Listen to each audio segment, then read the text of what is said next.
These were locked wards, because even when we went with the ambulance, you had to have somebody open the door, let in, the door locked behind us, then we went into the ward itself.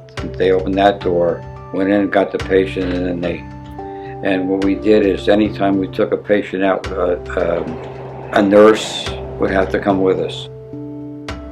Many of the patients at that time used to be able to work on the grounds in gangs. They would cut the lawns, they would work in the greenhouses, and it was really part of rehabilitation.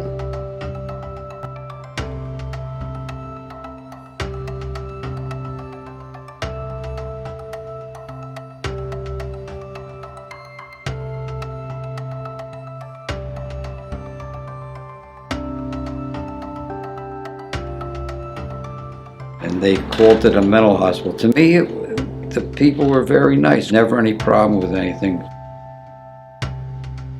Mental institutions, of course, were originally intended to confine people with psychiatric disorders where they couldn't hurt anybody else or be an embarrassment to their families or otherwise cause trouble. And then with in the 19th century, there was an enlightenment that these people had actual diseases that should be treated rather than being possessed by the devil or criminals. So there were genuine attempts to do that by building hospitals like this one. In the early 1900s, it was built, well, actually the hospital went into operation long before that, but in Newark. And it moved to Cedar Grove because they were looking for a place that they were pretty innovative in their care of the people. They were looking for a farm-like setting, and of course the top of the mountain was ideal for that. So they moved here. Most of the buildings were built by 1908, and there were some that were built afterwards, but by 1908 it was full functioning. I mean, even there was a baseball team that was the doctors and some of the patients that would play local teams like from Bloomfield and things, and if you up there you will see still the backstop from the baseball field is there. We used to sneak on as kids and play baseball. They had their own baseball field in the back, and I'll be honest with you, we could play on the field and the county cop would come by and the guy would be nice, he'd go like this: "Guys, you gotta leave, but I'll be back in an hour." So in an hour we'd go back into the woods and then come back out and play ball. No, but playing ball up there was a lot of fun with our friends. But I'll be honest with you, always had the eye over your shoulder just in case one did escape. While you were playing ball? Playing ball. Because that was the track they would take through the ball field down to the railroad tracks, but we never saw it.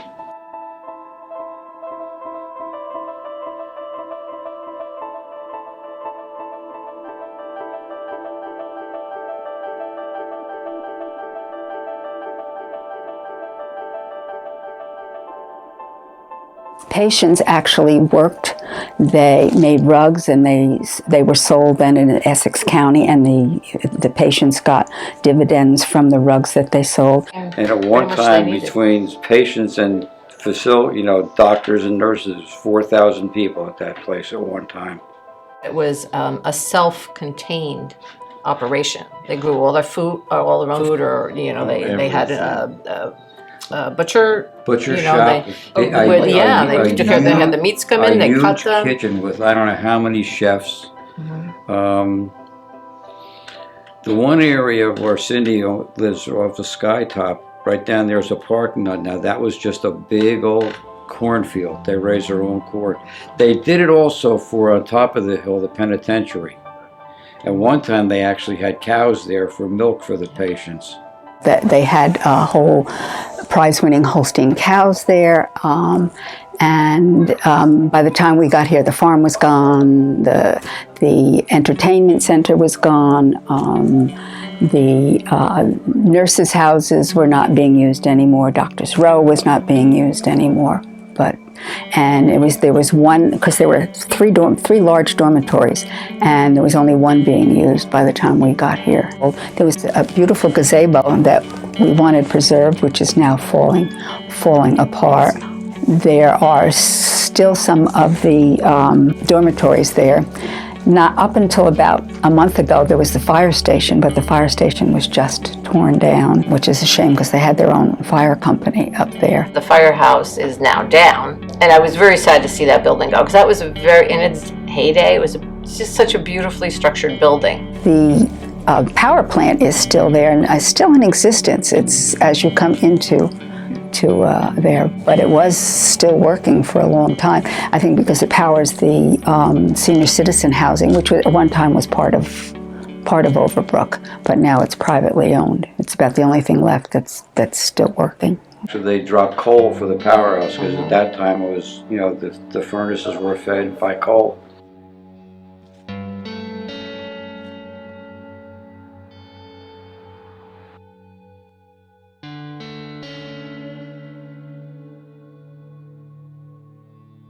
It was a city within itself. I mean, they grew their food there, the patients worked there, they earned money. It was an amazing, amazing place.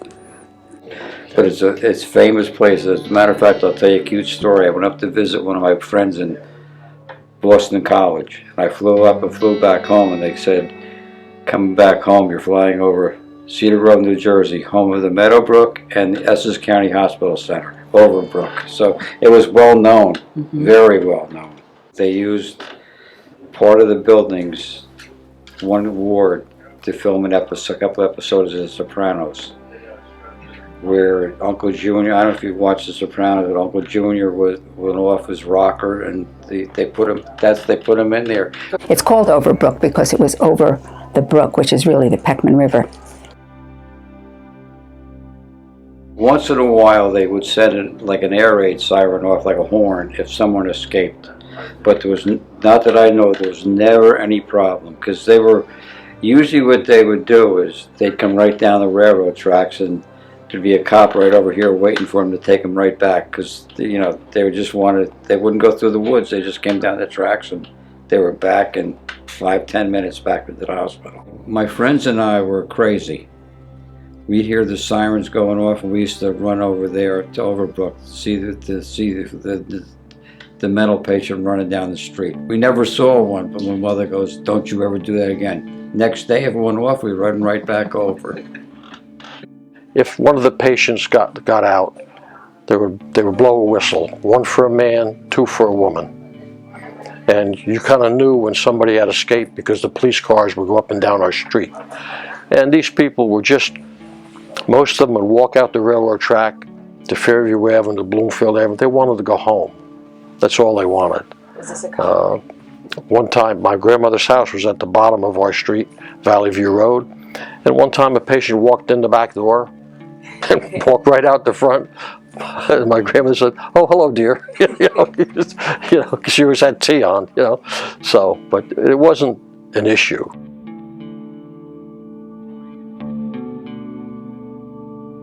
I also have a very vivid recollection of one of the patients there, Mrs. Whitman, who was the heir or whatever of the Whitman Candy Company fortune. The Whitman Samplers, yes. And she would walk around town, and she was a very distinguishable lady because she was always so well dressed. She had on a nice long coat, lots of makeup. Her hair was always perfect, a nice hat, and she walked around town, and we would always see her. And yeah, she would. I mean, I lived at that time up on Ridge Road, right at the intersection of Ridge and Pompton Avenue here. And I would see her, she would be walking by my house, or I would see her walking on Pompton Avenue. So, I mean, she walked a ways. Some had, like I said, Cindy said, some had daily passes. They knew they could trust them, let out Come back. Let out of their ward at 10 o'clock in the morning, but they had to be back by 3 or 4 o'clock in the afternoon. There was a guy, a patient John, that hung around the maintenance shop. Very handy, very smart. He made a miniature golf course and had his things around the hospital grounds. I even played it, He used to wash my father's car. My father would give him like 50 cents and things like that. And then every once in a while he'd look up and talk to the smokestack or talk to the corner of the building, because he would go off a little bit. Also, what they used to do during good weather, they would take the wards out, ward by ward, and walk the people through the property. I mean, there was few nurses with them, and sometime a county cop would be out there just following, just to make sure nobody would dart into the woods and disappear. It happened, but they caught them, because little town, where can you go? In 1953, this new drug, chlorpromazine was the generic name, thorazine was the brand name, became available in the United States, and it had the effect of sedating and reducing the psychosis, the hallucinations, the delusions, the agitation that people with severe psychiatric conditions like schizophrenia would experience. Care for the mentally ill had changed. A lot of people were not being institutionalized anymore, so that the number of people who were in the hospital decreased. I mean, we even had a school there at one time. So that had decreased greatly, and Essex County decided to send their patients to different kinds of care. Very few mentally ill patients are institutionalized in a place like this anymore. So that began the demise, and slowly but surely it was just down to one building, and then it closed. These old hospitals have fallen by the wayside. They're just no longer needed.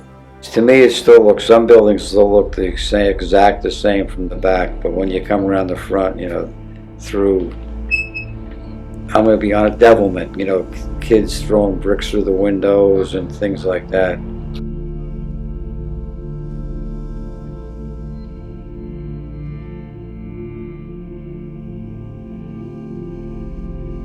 What had happened is that the previous head of Essex County had made a deal with Hovnanian, and so they've been litigating this for 20 years now, and that's why nothing was done with it. At one time, there was one building that was kind of new. They had torn down the store building and built a recreational hall that Cedar Grove had asked that we could make a community center there, but because of all of the litigation, things just deteriorated, and it is what it is today. They've been sitting there empty for over 20 years, and so it would be much too costly to preserve them now. You're taking this place that was supposed to be used to rehabilitate people and help people, and you're knocking it down and taking it away as if it never existed. And all those people, whether they were patients or workers, it kind of, in a sense, erases the good or bad things that happened here. I think it definitely should have been preserved, even not if it wasn't a museum or something. Just keep it here. It should remain.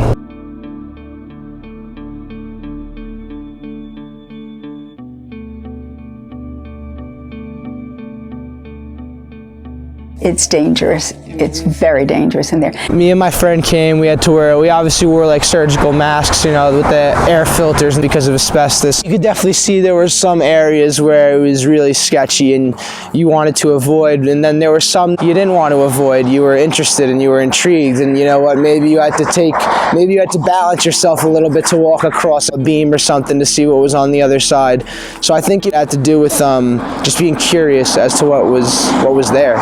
The buildings were always nice, Very well beautiful kept. buildings, well maintained. The grounds always well maintained, beautiful, until of late when there were issues with the property. Well, at first glance, you're going to go in and you're going to be like, well, it's an abandoned asylum. It's extremely creepy. It's just all beat up. But as you keep going in and you uncover it more and more, you really see that this was a separate world from the outer world. And as you're going in there and taking these pictures and documenting these experiences, you're getting this sort of connection in touch with this other world that a lot of people probably didn't even know existed or didn't even get to experience. My thing is like that with the way they are with these younger generation going through the buildings. I'm surprised that somebody's never got hurt bad in there, because they are, they're starting to really fall apart. I think within all that destruction and, decay, there's a really nice artistic taste to it, and a really nice, a beauty to it. Well, because they were so self-contained, I don't really think it had an effect per se on Cedar Grove. But as somebody that grew up here, and I remembered from way back when, I felt like a part of my history was going when it went. You know, it was something that I grew up with, and I would never see Mrs. Whitman again, and you know, just different things that you feel. Through the history of the place, you never thought it was going to close. Yeah, it You seemed felt- like it seemed like it was going to last forever.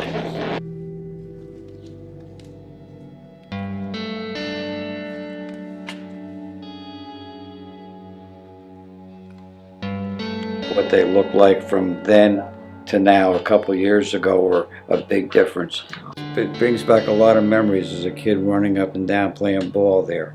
They are building houses up there. They keep telling us that there won't be that many children there, but you know what happens. It's going to have an effect on the school system because our schools are already full. It's going to have an effect on our fire department, which is a totally volunteer fire department. It's going to have an effect on a lot of town services. Cedar Grove's a small town, and this is going to increase the population of Cedar Grove. So this is why Cedar Grove's been fighting this for so long. It's been in the courts, Essex County, and Essex County finally made a deal with them. We tried to fight it with Cedar Grove for 19 years, but we knew it was coming eventually. We're supposed to get a park out of it. The park is going all around the houses. It's a long park. I'd like to see a nice community center go in there, because it's something I think this town could really use, and we don't have one. Verona has a beautiful community center.